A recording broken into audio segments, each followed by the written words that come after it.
ரொம்ப டேஸ்டியாக இருக்கக்கூடிய மட்டன் சுக்கா எப்படி செய்யலான்னு பார்க்கலாமா? அதுக்கு ஒரு குக்கரில் 3/4 கிலோ மட்டன், கொஞ்சமாக உப்பு, மஞ்சத்தூள், 1 ஸ்பூன் குழம்பு மசாலா, தேவைக்கு தண்ணி சேர்த்துட்டு கொஞ்சமாக ஆயில் விட்டு குக்கர் மூடி போட்டு 5 விசில் ஹை ஃப்ளேமில் 5 விசில் லோ ஃப்ளேமில் வச்சு வேக வச்சு எடுத்துக்கோங்க. இப்போ சுக்காக்கு மசாலா ரெடி பண்ணிடலாம். 2 ஸ்பூன் மல்லி, 5 காஞ்ச மிளகாய், 1/2 ஸ்பூன் மிளகு, 1/2 ஸ்பூன் சோம்பு, 1/2 ஸ்பூன் ஜீரகம், ஒரு சின்ன துண்டு பட்டை, கொஞ்சம் கசகசா சேர்த்து நல்லா வறுத்து பவுடர் பண்ணி எடுத்துக்கோங்க. இப்போ கடாயில கொஞ்சம் தாராளமா எண்ணெய் விட்டு சோம்பு, 3 காஞ்ச மிளகாய், கருவேப்பிலை, ஒரு 3 பெரிய வெங்காயத்தை பொடி பொடியா நறுக்கி சேர்த்திருக்கேன்.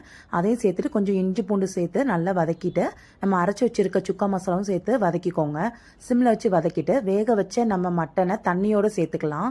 கொஞ்சம் தண்ணி அதிகமாக தான் இருக்கும், அந்த மசாலால நல்லா அப்சர்வ் ஆகி வந்துடும். ஹை ஃப்ளேமில் வச்சு நல்லா வத்த வச்சு எடுத்துக்கோங்க.